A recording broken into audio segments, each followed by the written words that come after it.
Hello and welcome to Griffin Baptist Church's Bible Study. I'm Gary Wools. Today we're going to be looking at the second session of Daniel chapter 6.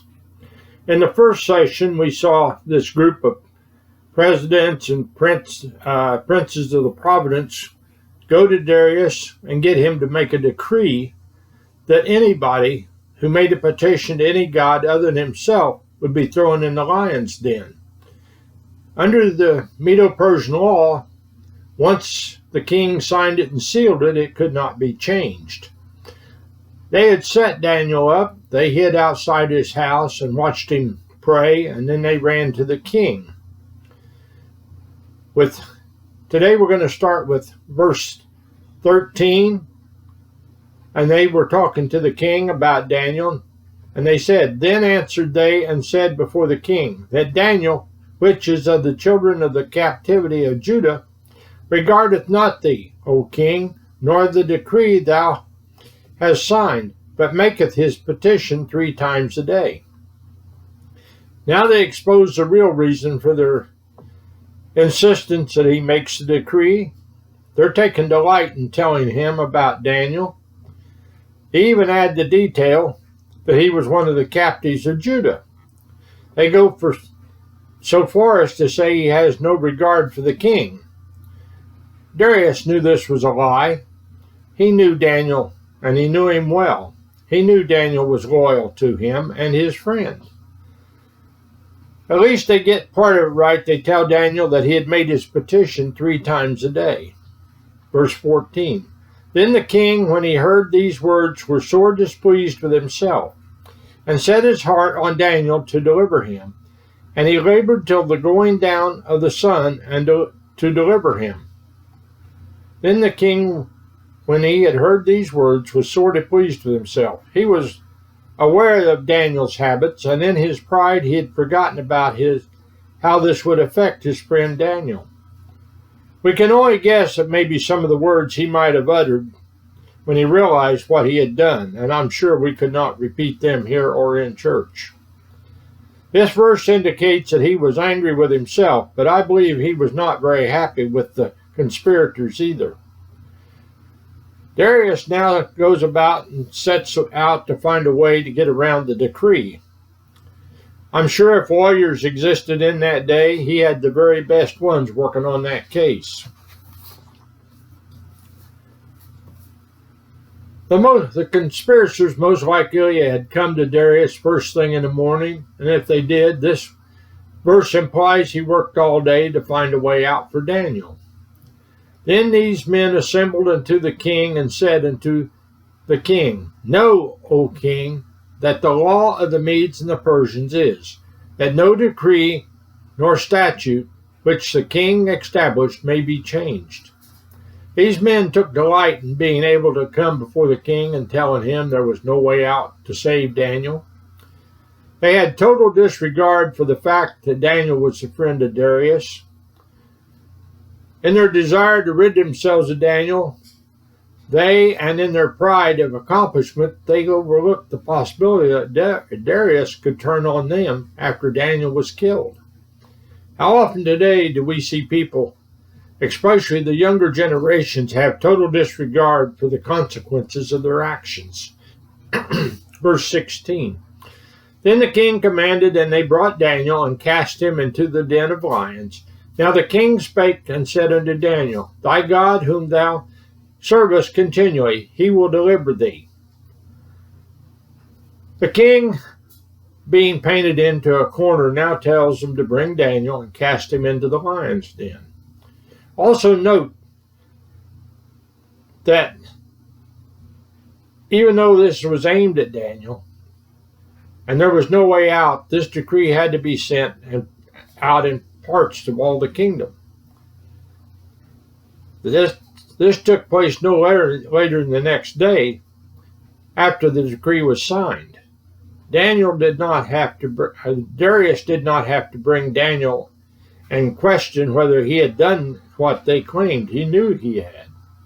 Now the king spake and said unto Daniel, Thy God whom thou servest continually, he will deliver thee. Darius tells Daniel, Your God will deliver you. I don't think Darius believed what he was saying, but he was trying to comfort his friend. Daniel had probably told Darius the story about how God had delivered his 3 friends from the fiery furnace, and maybe Darius was hoping the same for Daniel.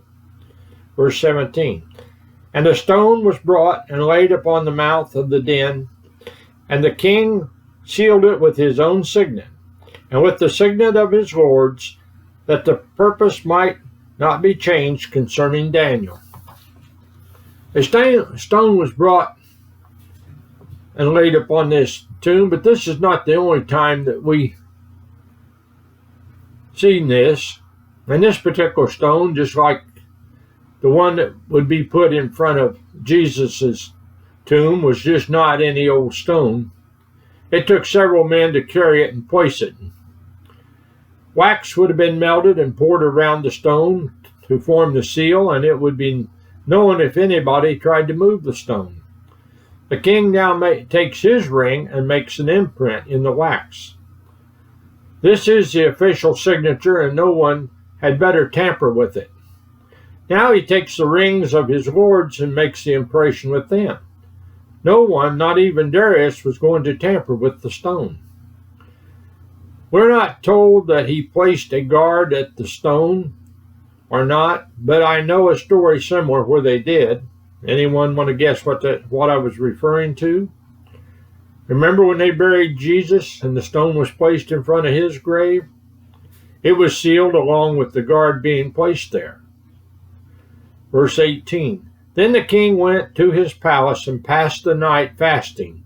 Neither were instruments of music brought before him, and his sleep went from him. This is the verse I based my earlier comment on. Darius stayed up all night worrying about his friend.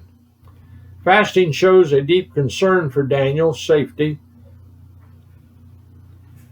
Have you ever been concerned for someone and stayed up all night and worried about them?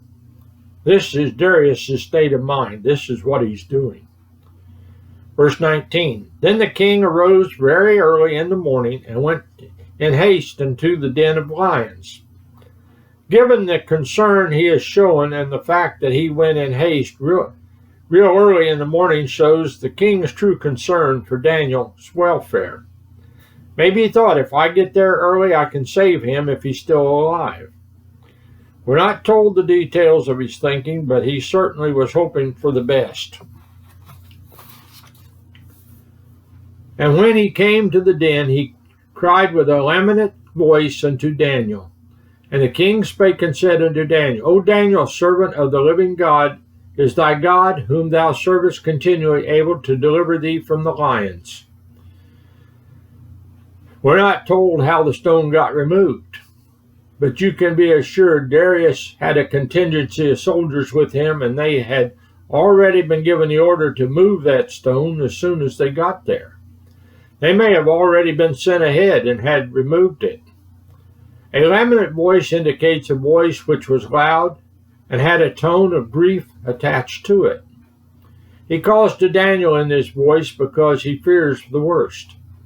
Even though he had assured Daniel that God would take care of him, Darius really did not have the faith that it would really happen. Now Darius does display some head knowledge, and as he speaks to Daniel, but I am afraid his question reveals his true spiritual nature. Then said Daniel unto the king, O king, live forever. Daniel now gives Darius a polite and respectful greeting. We had never seen Daniel use this greeting before, but this is a greeting of a friend to a friend. We do not know Daniel's tone of voice, but in one way he might have been saying, did you have a good night? Daniel had had a good night because he was under the protection of God. Daniel may have been in the safest place that he had been in for his entire life. He was never safe in the palaces of the pagan kings, that is for sure, but he was safe in the den of lions because God chose to protect him. Verse 22, My God has sent his angel and hath shut the lion's mouth, that they have not hurt me, for as much as before his innocency was found in me, And also before thee, O king, have I not done hurt? Daniel tells Darius that God had sent an angel to protect him. We're not told if this was the angel of the Lord, which was usually the pre-incarnate Christ. However, this angel had power over the lions, and they did not hurt Daniel. We're not told, but it could be possible. They curled up beside him and kept him warm as he slept. Daniel goes on to tell Darius that God had found him innocent of what he was accused of. Just because he had broken man's law, which was contrary to God's law, did not make him guilty in God's eyes.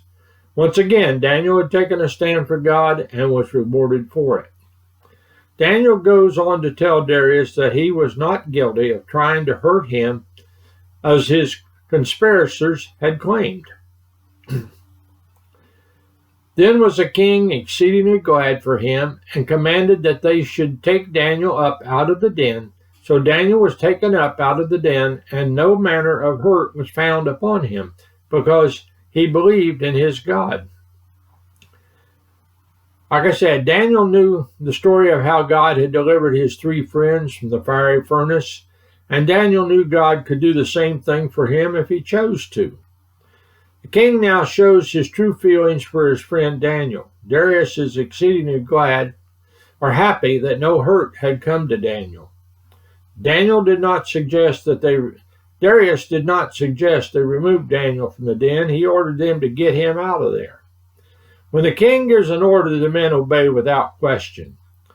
They did not waste any time getting Daniel out of the lion's den. Just like the fire had no power on Daniel's 3 friends, Hananiah, Mishael, and Azariah, the lions had no hurt on Daniel. Now, we're not told if we were told that there was no sin of fire on Hananiah, Mishael, and Azariah, but it does not say Daniel did not smell like the lions. It's like I said, they may have snuggled up to him and kept him warm during the night. He may have needed a bath to remove the smell of the lions off him before he could really go back to his official business. And the king commanded, and they brought those men which had accused Daniel, and they cast them into the den of lions, them, their children, and their wives, and the lions had mastery of them, and brake their bones in pieces, or wherever they came at the bottom of the den. Make no mistake, these were not nice little kitties, nor were these toothless old lions, like many that are kept in our zoos today. These were wild, ferocious beasts, and they were exceedingly hungry. They most likely had not fed them before Daniel was cast in the den, and they had not eaten all night. The fact that the wives and children was included speaks of the harshness of the punishment of that day. Whether we agree or disagree with what took place, that was just the way they took care of these kinds of matters back then. You did not conspire in any fashion against the king. This is also a picture of how harsh the punishment in hell is going to be for the lost. Does this type of harsh punishment take place today? If this story is true about the punishment of drunk drivers in other parts of the world, then the answer is yes. Listen to this. It comes from the Orange Peel Gazette, dated May 19, 2008. In Australia, the names of drunk drivers was printed in the newspaper under the caption, "He's drunk and in jail." In Malaysia, the driver is jailed, and if married, the spouse is jailed. In the United Kingdom, Finland, and Sweden, there's an automatic jail term of 1 year. In Turkey, drunk drivers are driven 20 miles out of town and forced to walk back 10 miles.